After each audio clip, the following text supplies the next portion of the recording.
Drama serial बस तेरा साथ हो की आने वाली एपिसोड बहुत ही धमाकेदार होने वाली है। आरिफ और इसकी मकार दीदी ने शायद ख्वाब में भी नहीं सोचा होगा कि एक निर्जीव लड़की जब अपनी हदें पार करती है तो वो क्या कुछ कर सकती है।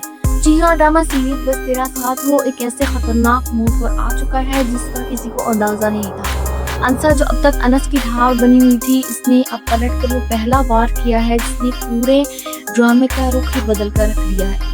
आरिफ की नोट में ही अंसा ने एक सेकंड जाया कि बगैर अनस को साथ लिया और निकल पड़ी अपना हिसाब बराबर करने। अब कोई रोना धोना नहीं, कोई मिन्नत समाजत नहीं। जो दर्द जो जिल्लत आरिफ ने अंसा को दी थी, पहले उस पर यकीन ना करके और फिर आधी रात को उसे घर से निकाल कर अंसा ने उसे एक एक सेकंड का हिसाब सूद समेत पूरा चुका दिया है।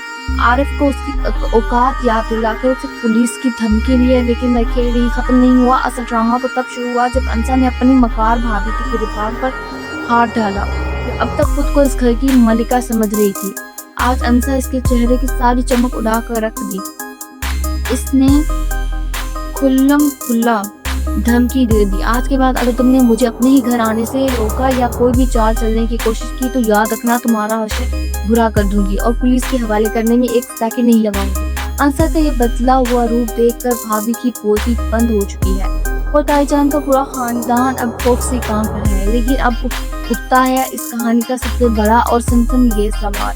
अंसा ने आरिफ के चक्कर तो क्लोज कर दिया, इसे जेल की धमकी देकर, लेकिन क्या अंसा की आग यही ठंडी होगी? बिल्कुल नहीं। आरिफ तो बस शुरुआत थी, असल सांप तो ताईजान के घर में छुपे बैठे हैं जिन्होंने अनस की जिंदगी को जहन्नम बनाकर रखा हुआ है। वो अंसा का अगला टारगेट कौन होगा? वो शयान जो खुद को बड़ा सुरमा समझता है, वो शहरी जो अनस को गुलाम समझती है, वो शहरीन जो अनस को गुलाम समझती है, वो मकार ताया और ताईजान जिन्होंने अनस की जायदाद पर कब्जा कर रखा है। वीडियो में आगे बढ़ेंगे और इसका पूरा कच्चा चिट्ठा खोलेंगे, लेकिन इससे पहले अगर चैनल को सब्सक्राइब नहीं किया तो जल्दी से कर लें।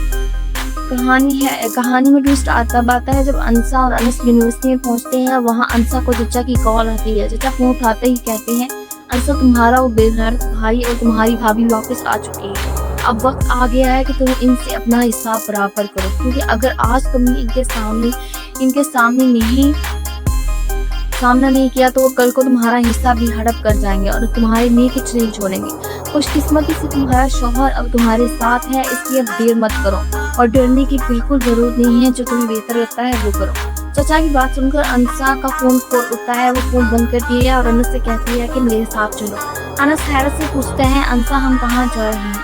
तब अंसा उसे बताती है, मेरा भाई वापस आ गया है, मुझे इससे इन रातों का हिसाब लेना है जो मैंने सड़कों पर और लोगों के घरों में खौफ से कांपते हुए गुजारी हैं। अंसा अनस को लेकर अपने पुराने घर पहुंचती है। दरवाजा खुलते ही उसके मासूम भतीजा भतीजी खड़े होते हैं, जिन्हें देखकर अंसा खुश तो होती है, लेकिन अंदर बैठे उसके भाई भाभी से देखकर बिल्कुल खुश नहीं होते। अनस अंसा के पीछे खड़ा हो जाता है और कहता है, अंसा तुम अंदर जाओ, अगर कोई भी मसला हो तो मैं अंदर आ जाऊंगा, लेकिन तुम्हारा उनसे बात करना बहुत जरूरी है। जैसे ही आरिफ और उसकी बीवी मुड़कर देखते हैं, अंसा को सामने पाकर उनका गुस्सा सातवीं आसमान पर पहुंच जाता है। आरिफ तो पहले ही इसे ताक में था कि अंसा घर आए, वो उसकी बेइज्जती करे, इसका वीसा छीने और उसे धक्के देकर बाहर निकाल दे। आरिफ अंसा के करीब आता है और गरजदार आवाज में कहता है, तुम यहाँ किस मुंह से आई हो? हमारी गैरत का सौदा करने के बाद तुम्हारी हिम्मत कैसी है हमारे घर में पैर रखने की? आरिफ का ये जुमला सुनते ही अनस दौड़ता हुआ आगे आता है और आरिफ के सामने खड़ा होकर कहता है, आप अंसा से इस लहजे में बात नहीं कर सकते।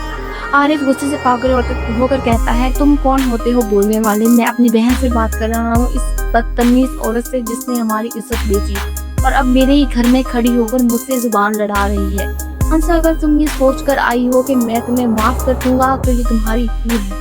इस मर्द के साथ आई हो ना तो इसी के साथ दफा हो जाओ यहाँ से। यहाँ पर अंसा एक जोरदार जवाब देती है और कहती है, ना मैं यहाँ से जा रही हूँ और ना ये जाएंगे, क्योंकि जब मेरी जिंदगी में हर तरफ अंधेरा था तो यही वो इंसान था जो मेरी जिंदगी में रोशनी बनकर आया। जब मैं चल नहीं पा रही थी तो किसी और ने नहीं, इस मर्द ने मुझे सहारा दिया। इसने मेरा हाथ तब थामा जब मेरे अपने सगे भाई ने मुझे लावारिस छोड़ दिया था। ये वो मर्द है जिसने मुझ पर यकीन किया और मुझसे निकाह करके मुझे इज्जत दी। सिर्फ ये नहीं भाई, इसने अपने घर का आधा हिस्सा मेरे नाम कर दिया है। हद महर में ऐसा अच्छा काम ऐसा अच्छा काम कौन करता है, और आप जैसे लोग जो अपनी बहनों को हक मारते हैं तो अपनी बीवियों को क्या ही देंगे। आरिफ अपनी अपनी आपे से बाहर हो जाता है, कहता है तुम्हारी हिम्मत कैसे हुई इस घर में खड़े होने की। मैंने कहा निकल जाओ यहाँ से। अंसा हंसती और कहती है मैं तुम्हारे घर में नहीं अपने बाप के घर में खड़ी हूँ, बल्कि अब तो ये अब्बा का घर भी नहीं रहा। उन्होंने इस घर के 2 हिस्से किए थे, आधा तुम्हारा और आधा मेरा। मैं अपने हिस्से के घर में आई हूँ और कोई मुझे नहीं रोक सकता। आरिफ जैसे ही अनस का गिरबान पकड़ने के लिए आगे बढ़ता है, अनस इसका हाथ झटक देता है, कहता है हाथ पीछे रखो आरिफ, तुम अंसा को छू भी नहीं सकते। अगर मैंने अपनी जुबान खोली तो तुम्हारी आवाज सुनने वाला कोई नहीं होगा। बहुत बर्दाश्त कर लिया तुमने, अभी अंसा का हक है और अपना हक लेकर नहीं। आरिफ कहता है घर मेरा है, तुम मुझे नहीं सिखाओगे।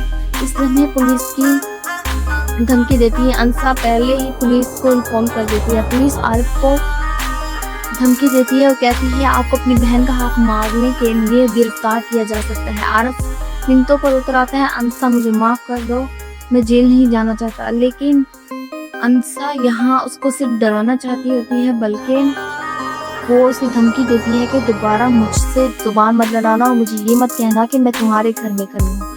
इस घर पर मेरा भी हिस्सा है और मैं इस घर में हूँ। अब बात कहते हैं ताई जान के घर की, जहाँ शयान और शहरीन अपने ही खोदे हुए गड्ढे में गिरने वाले हैं। शयान को लगता है कि इसका बाप मुसलिम इस पर खून के बाद बचा लेगा, इसे खून की बात बचा लेगा, इसलिए वो सुधरने का नाम नहीं ले रहा। अपने बाप के मना करने के बावजूद शयान अनस और अंसा की गैर मौजूदगी में इनके कमरे में घुसता है, इनका सारा फर्नीचर और बेड तोड़ देता है और वहाँ खड़े होकर कहता है मैं देखता हूँ तुम दोनों मेरे घर में चैन की नींद कैसे सोते हो। तुमने मेरा गिरबान पकड़ा था ना, अब मैं तुम्हारा वो हश्र करूंगा कि तुम कांप उठोगे। तुम्हें तो ये भी नहीं पता कि तुम्हारी वो वीडियो मैंने वायरल की थी।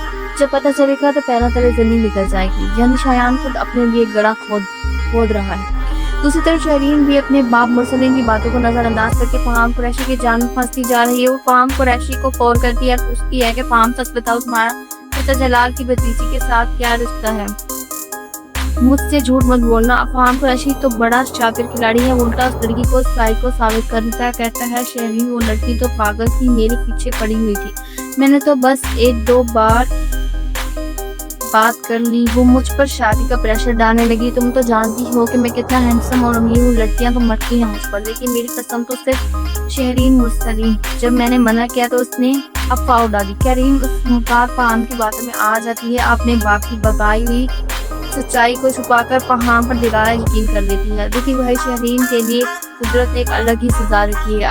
आगे जाकर शहरीन फहाम कुरैशी को किसी दूसरी लड़की के साथ गाड़ी में देख लेगी और उसे शक होगा इसका बाप ठीक कहता था, और जब वो फहाम से पूछेगी तो फहाम रोज की तरह नया झूठ बोल देगा, वो मेरी कज़न थी, भरोसा नहीं है तो जाओ, मैं ऐसी शक्की लड़की के साथ जिंदगी नहीं गुजार सकता। फहाम बातों की जान में शहरीन को ऐसा फंसाएगा कि शादी के ऐन वक्त पर वो उसे ठुकरा देगा। एक तरफ अनस का धोखा और दूसरी तरफ फहाम की बेवफाई, ये होगी शहरीन के वरूर की असल सजा। तो दोस्तों कहानी डिप मोड़ पर आ चुकी है, जहां शयान ने अनस और अंसा का कमरा तो तबाह कर दिया है, लेकिन वो भूल गया है कि अंसा वो पुरानी अंसा नहीं है जो जुल्म सहती रहेगी। जैसे ही अंसा को पता चलेगा उनका कोना शयान ने बर्बाद किया है, वो शयान का वो हशर करेगी कि ताई जान का पूरा खानदान देखता रह जाएगा। और सबसे बड़ा धमाका तो तब होगा जब अंसा के सामने ये सच्चाई आएगी कि इसकी इज्जत उछालने वाला, इसकी वीडियो इंटरनेट पर वायरल करने वाला कोई और नहीं बल्कि यही शयान है। इस दिन ये जख्मी शहरीन, ताया जान और ताई जान और शयान तीनों को कच्चा चबा जाएगी और अनस को इसका खोया हुआ हक और जायदाद वापस दिलाकर ही दम लेगी। शहरीन के लिए फहाम कुरैशी काफी है और शयान के लिए अंसा का गुस्सा। आप लोगों को क्या लगता है, अंसा का अगला बार शयान पर होना चाहिए या ताया जान पर, जिन्होंने उससे सारे फसाद की बुनियाद रखी? अपनी कीमती राय का इज़हार नीचे कमेंट सेक्शन में लाजमी कीजिएगा। अगर वीडियो पसंद आई हो तो इसे लाइक करें, दोस्तों के साथ शेयर करें और हाँ, ऐसी ही मजीद वीडियोस के लिए हमारे चैनल को सब्सक्राइब करना ना भूलें।